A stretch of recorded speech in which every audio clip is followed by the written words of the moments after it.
Kentang goreng, Niko seketika mematung dengan mata tak berkedip. Baru detik berikutnya ia kemudian terkekeh sendiri. Ya Tuhan, kenapa kakek begitu konyol? Passwordnya kentang goreng, tanya Niko tak percaya. Kakek pasti sedang menertawakan aku sekarang. Iya, apa kakek puas sudah membuatku pusing? Niko berbicara sendiri. Layaknya ia tengah mengobrol dengan sang kakek di depan alat perekam tersebut. Namun pada akhirnya Niko tersenyum haru. Bima bukanlah pecinta makanan tersebut, tapi mau menjadikannya sebagai password karena itu kesukaan Niko sejak kecil. Niko segera mengutak-atik alat tersebut yang memiliki spesifikasi canggih untuk ukuran alat elektronik keluaran masa itu. Ada ratusan audio dan Niko tak tahu harus mulai mendengarkannya dari mana. Tetapi untuk percobaan Niko memilih secara acak lalu menekan tombol play. Tes, apa ini hidup? Sontak Niko terkekeh-kekeh mendengar suara sang kakek yang sepertinya tengah kebingungan. Namun detik selanjutnya air muka Niko seketika berubah muram. Suara serak itu membuat Niko tiba-tiba rindu dengan Bima dan terlintas wajah keriputnya yang tampak meneduhkan. Sore ini tidak begitu banyak kegiatan yang kulakukan, seharian di rumah dan hanya menemani cucuku bermain PS. Kalian tahu, Niko itu maniak game. Bahkan aku ditertawakan oleh dia karena tidak bisa memainkan PS. Terdengar Bima tertawa dengan suara berat. Tapi walau begitu, Niko selalu punya dalih setiap kali aku menyuruh dia berhenti. Dia bilang dia sedang mengamati bagaimana game itu bekerja. Aku cuma berharap suatu hari cucuku itu bisa menciptakan alat seperti itu. Tapi keinginanku tak berubah. Aku tetap ingin Niko menjadi penerusku dibanding berkutat dengan hobinya itu. Niko tersenyum dan tak mampu menyembunyikan matanya yang tiba-tiba menggenang. Ia merasa kakeknya berada di hadapan dia, sedangkan menatapnya dan tersenyum meneduhkan.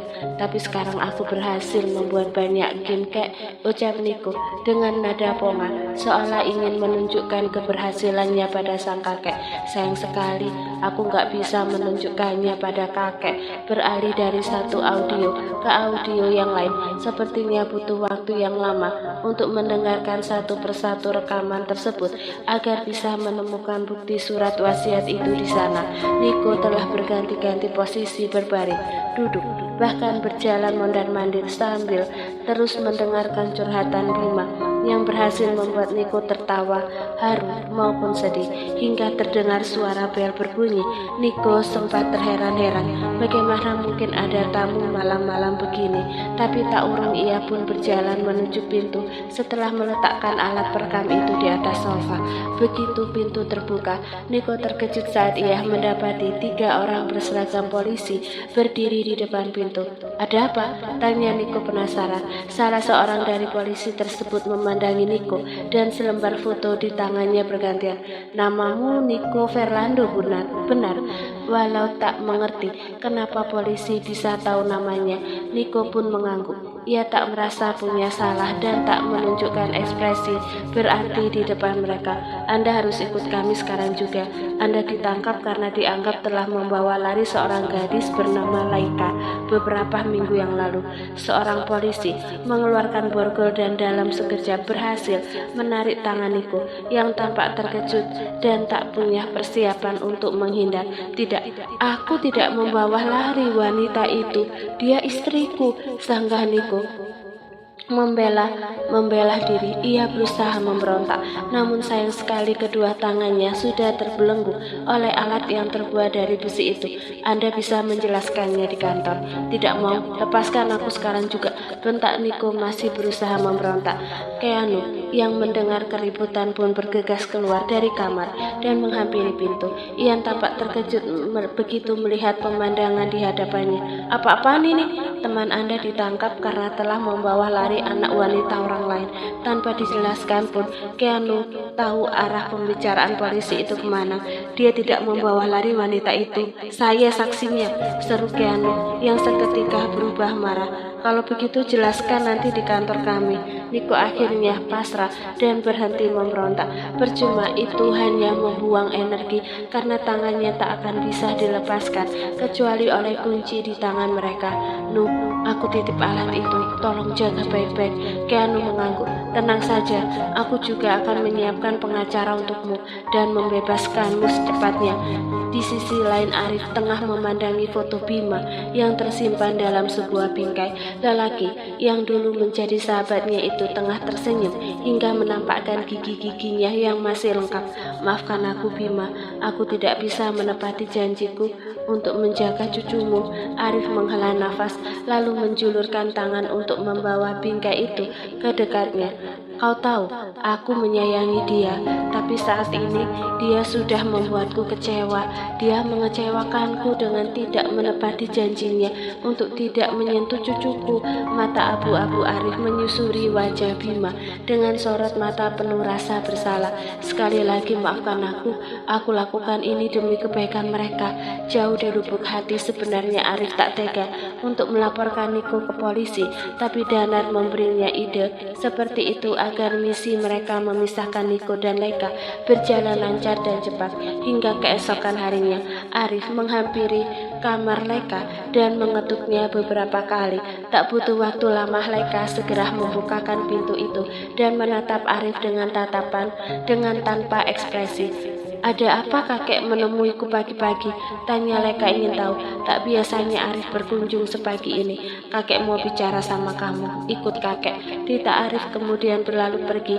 Diikori Leka menuju balkon lantai 2. Leka yang masih marah pun enggan menatap sang kakek. Menatap ke arah taman jauh lebih baik ketimbang ke sampingnya. Ini, lihatlah baik-baik. Arif menyodorkan ponselnya yang menampilkan foto Niko tengah berada di kantor polisi. Terang saja Leka tak kuasa menyembunyikan keterkejutannya. Dengan mata membelalak dan mulut menganga, sebelah tangannya ia bawa untuk menutupi mulut. Kenapa Niko ada di kantor polisi? Desis Leka menatap Arif penuh curiga. Kakek yang melaporkan dia. Leka mengepalkan tangannya yang tiba-tiba gemetar. Dia sudah membawamu kabur dan kawin lari tanpa seizin orang tuamu dan kakek. Tangan Arif mengusap rambutnya yang telah memutih. Tapi aku juga menginginkan itu, kek, seru Leka. Niko nggak salah apa-apa. Aku pergi dan menikah dengan dia bukan karena paksaan. Itu mau aku sendiri. Emosi tiba-tiba menguasai diri Leka hingga bibirnya bergetar dengan mata seketika terasa panas. Arif menghela nafas berusaha untuk tidak terpancing emosi. Tapi apa yang kalian lakukan itu salah. Itu tidak dibenarkan dalam keluarga kita, Leka. Tangan Leka makin mengepal kuat. Kakek egois. Kakek nggak pernah ngertiin perasaan aku dan selalu menganggap aku sebagai bonekanya kakek, seru Leka. Saat ini ia mengesampingkan rasa takutnya. Arif tak menjawab. Di matanya sikap Leka dan Niko ini terlalu membawa-bawa perasaan. Rasa cinta yang dimiliki anak muda itu hanyalah emosi sesaat. Keluarkan Niko, kek. Aku mohon, dia nggak salah apa-apa. Hati Leka bagai disayat-sayat membayangkan Niko harus menderita sendirian, sedangkan masalah Hamilton saja belum teratasi. Kakek akan memberimu dua pilihan. Leka kembali menatap Arif dengan tatapan butuh penjelasan, sedangkan mulutnya tetap bungkam. Kakek akan membebaskan Niko asal kalian bercerai, atau Niko akan mendapat hukuman di penjara dalam waktu yang lama, ujar Arif dengan nada pelan, tapi syarat akan ancaman. Apa?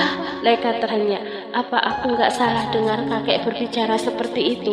Tanya Leka tertawa. Tawa penuh penderitaan. Kamu tahu kakek orangnya seperti apa, Leka? Ya, aku tahu. Kakek orang yang nggak punya hati, seru Leka. Aku nggak akan menerima tawaran kakek. Aku dan Niko nggak akan pernah bercerai. Kalau begitu, kamu memilih pilihan kedua. Sekali lagi Leka mengecek riasan di wajahnya dan memastikan lingkaran hitam di bawah mata tertutupi dengan sempurna. Tetapi mata Sumbang karena terus-terusan menangis 2 hari terakhir tak mampu disembunyikan oleh make up apapun, dan Leka membiarkan saja hal itu terlihat apa adanya. Sebelum turun dari mobil, Leka termenung sesaat sambil menatap selembar kertas di tangannya dengan tatapan menerawang. Matanya kembali berlinang, tapi sekuat mungkin ia tahan dengan menengadahkan kepalanya. Setelah dirasa cukup tenang, Leka akhirnya keluar dari mobil dengan langkah pasti. Ia masuk ke kantor polisi tempat Niko ditahan. Sudah 2 hari berlalu sejak Arif berbicara padanya dan memberinya 2 pilihan tentang hubungannya dengan Niko, dan selama 2 hari itu pula Leka habiskan untuk berpikir dan merenung. Leka yang tengah duduk pun seketika menaikkan kepalanya menatap Niko yang baru saja dipanggil oleh petugas. Lelaki itu tersenyum lebar, seakan-akan ia menemukan kebahagiaan yang teramat luar biasa. Ini hari kedua ia ditahan, dan rasanya begitu menyiksa karena hanya berdiam diri membuat Niko tak bisa mengalihkan perasaan rindunya pada hal lain. Niko, panggil Leka dengan lirih. Ia menggigit bibirnya yang bergetar, lalu segera menghambur ke pelukan lelaki itu. Apa aku nggak mimpi bisa ketemu dan sedekat ini dengan kamu, sayang? Ujar Niko seraya memeluk Leka dengan erat. Ia tak peduli dengan petugas yang melihat mereka karena rindunya sudah begitu menggebu. Berkali-kali Niko menghujani kecupan di puncak kepala perempuan itu. Aku kangen kamu, Niko berbisik, tangannya mengusap rambut Leka dengan lembut dan menghirup aroma flora yang akhirnya menyapa indera penciumannya lagi. Setelah 1 minggu terpisah, Leka tak menjawab, namun bahu yang bergetar segera menyadarkan Niko bahwa istrinya itu tengah menangis. Hati Niko terasa perih menyaksikan wanita yang dicintainya menangis dalam pelukannya sendiri. Hei, jangan menangis, bisik Niko lagi. Ia merasakan tangan Leka mengerat di pinggangnya. Gak usah khawatir, love, aku baik-baik aja di sini. Gilahnya, aku akan keluar secepatnya. Tenang aja, bagaimana kamu akan keluar secepatnya kalau kakekku menahan kamu supaya lama-lama di sini, gumam Leka dalam hati. Awalnya Leka berusaha agar tak mengeluarkan air matanya di depan Niko, akan tetapi rasanya begitu sulit. Hanya mendengar suara Niko saja pertahanan Leka seketika runtuh. Maaf, seharusnya aku nggak nangis di sini, ucap Leka saat dirinya merasa sedikit tenang. Dan kini mereka sudah duduk tengah dengan Niko membawa kursinya ke samping Leka. Apa di rumah juga kamu selalu seperti ini? Suara Niko pelan. Sebelah tangannya menangkup pipi Leka, dengan ibu jarinya bergerak mengusap air mata di bawah kelopaknya, sedangkan matanya lekat menatap Leka seakan tak mau lepas barang sedetik pun. Enggak, aku baik-baik aja kalau di rumah, ucap Leka. Dan Niko tahu kalau Leka tengah berbohong. Kamu terlihat kurus, apa kamu gak dikasih makan selama 2 hari ini?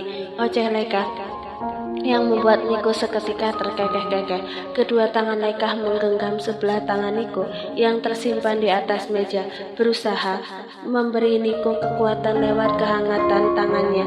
Yang membuatku kurus itu bukan gak makan, love, tapi karena aku gak ketemu kamu, ucap Niko lembut dengan senyuman menggoda. Bisa dibayangkan kalau aku gak ketemu setahun atau 2 tahun, bisa jadi tubuhku cuma tinggal tulang. Niko tertawa kecil, berharap Leka ikut tertawa, tapi yang terjadi justru sebaliknya. Leka tampak semakin sendu. Niko melihat ada kepedihan dalam sorot mata Leka, walau bibirnya tersenyum. Niko juga merasakan Leka menggenggam tangannya begitu erat. Love, ada apa? Ada yang terjadi di rumah. Tangan Niko mengangkat dagu Leka agar mendongak dan menatap matanya. Leka tampak menggeleng. Gak ada, aku cuma kangen sama kamu aja, ucapnya tersenyum. Leka menjulurkan tangannya mengusap ranjang Niko yang telah ditumbuhi bulu-bulu halus. Feli juga kangen sama kamu, yang Niko meraih tangan Leka dari wajahnya lantas mengecupnya lembut. Jangan ditanya seberapa besar rasa rindu Niko pada anaknya, tentu tak dapat dijabarkan dengan kata-kata. Apa dia marah sama aku gara-gara nggak menjemput dia sekolah hari itu. Enggak, dia ngerti kok, katanya kamu lagi banyak pekerjaan. Syukurlah, Niko menghela nafas lega. Tadinya aku takut dia kecewa lagi seperti waktu family gathering. Nggak apa-apa, kamu jangan khawatir, Feli juga baik-baik aja kok. Leka tersenyum menenangkan. Kini keduanya saling memandangi dengan tatapan mendamba, tangan saling bertautan, dan bibir mengulas senyum. Tak berkata-kata pun orang lain akan tahu jika kedua anak manusia itu tengah mentransfer rasa rindu yang terlama tertahan lewat sorot mata mereka. Leka melirik penunjuk waktu di pergelangan tangannya. Ia hanya memiliki waktu 5 menit lagi. Leka menunduk dan melipat bibirnya ke dalam dadanya. Seketika terasa sesak. Niko yang melihat gelagat aneh itu pun menjadi penasaran, lantas bertanya, "Ada yang ingin kamu sampaikan sama aku, sayang?" Niko merasakan tangan Leka berubah dingin. "Ada." Lirih Leka diiringi anggukan kepala. "Cepat pulang sama aku, jangan membuatku penasaran. Sikap kamu hari ini beda banget dari biasanya." Niko mengamati Leka dengan lekat. "Ngomong-ngomong, kenapa kamu bisa kesini? Bukannya kakek kamu melarang untuk menemuiku?" Saking bahagia sampai-sampai Niko melupakan fakta tersebut dan ia baru sadar sekarang. Leka merasa semakin sesak dan gugup sekali lagi. Ia mencoba membangun keyakinan bahwa yang dilakukannya saat ini adalah yang terbaik untuk Niko. Yang aku mau bilang," Leka melipat bibirnya dan tak berani menatap lelaki di sampingnya. Kita bercerai saja." Seketika hati Leka terasa dihantam batu yang teramat besar. Terasa menyakitkan ketika kalimat itu harus keluar dari mulutnya. Dalam sekejap, air muka Niko berubah masam. Tatapannya pun kian menajam menatap Leka. "Coba bilang sekali lagi, aku gak dengar," ucap Niko yang tiba-tiba terdengar dingin. Mata Leka lari ke arah lain. "Aku bilang kita bercerai saja, lirih Leka. Demi kebaikan kita." Niko menggebrak meja, membuat Leka terjingkat dan merasa terkejut. Leka masih belum berani menatap Niko yang ia yakini saat ini mulai murka. "Siapa yang menyuruhmu datang ke sini?" desis Niko. "Dan siapa yang mengancammu untuk meminta cerai dariku?" Niko menarik dagu Leka hingga wanita itu tak bisa menghindari tatapannya lagi. Saat itulah Niko melihat mata Leka mengenang dengan semburat kemerahan dalam bola matanya. Sekuat tenaga Niko berusaha menahan nyeri yang menyapa hatinya. "Apa kakekmu yang menyuruhmu?" tanya Niko lagi. Jawab Leka. "Tapi ini demi kebaikan kamu, Niko. Kamu akan tinggal lama di dalam sel tahanan kalau kita nggak bercerai." Leka mengeluarkan selembar kertas berisi surat pernyataan dari dalam tasnya. Lalu ia serahkan pada Niko. "Aku mohon ceraikan aku dan kamu tanda tangani di sini. Dengan begitu kamu tidak akan pernah." Setelah Niko yang langsung merobek kertas itu menjadi beberapa bagian. Tatapan matanya membuat Leka takut. Aura kemarahan tampak begitu jelas dari wajahnya yang tampak menyeramkan. "Bilang sama kakek kamu, sampai kapanpun aku tidak akan pernah menceraikan kamu. Kamu hanya akan menjadi milikku. Hanya aku yang akan memiliki kamu." Niko lantas berdiri dengan tatapan tak lepas dari Leka. "Tapi gimana kamu mau mengambil lagi perusahaan itu kalau kamu di penjara sangat lama, Niko?"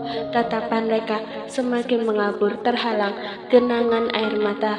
"Seenggaknya kalau kamu cepat keluar dari sini, kamu akan bisa secepatnya bergerak. Untuk apa kamu meremehkanku, Leka? Kamu sudah tidak mempercayaiku lagi," desis Niko marah. "Apa kamu pikir cuma kakekmu yang bisa mengeluarkan aku dari sini?" "Niko, bukan begitu," lirih Leka. Ia berdiri berusaha meraih tangan Niko, tapi lelaki itu menepisnya. Saat itu juga Niko pergi dari hadapan Leka dan langsung disambut oleh petugas. "Niko, dengarkan aku dulu," seru Leka yang tak mampu lagi menahan air matanya. Namun lelaki itu tak menghiraukan Leka Leka. Niko terus berjalan hingga Leka tak melihat lagi punggung kokohnya karena hilang di balik pintu yang tertutup. Saat itu juga Leka segera pergi. Setengah berlari ia menghampiri mobil dan langsung menumpahkan air mata sederas-derasnya di sana. Leka merasa bersalah karena ia telah membuat lelaki itu marah padanya. Sementara di dalam sel, Niko merasa menyesal karena telah pergi begitu saja tanpa berpamitan dengan baik pada Leka. Niko yakin saat ini Leka pasti tengah menangis dan yang membuat Niko merasakan nyeri di dadanya ialah dia tak ada di samping Leka, apalagi dialah yang menjadi penyebab wanita itu menumpahkan air matanya. Namun sampai kapanpun Niko tak akan pernah mau menceraikan Leka, tidak akan pernah.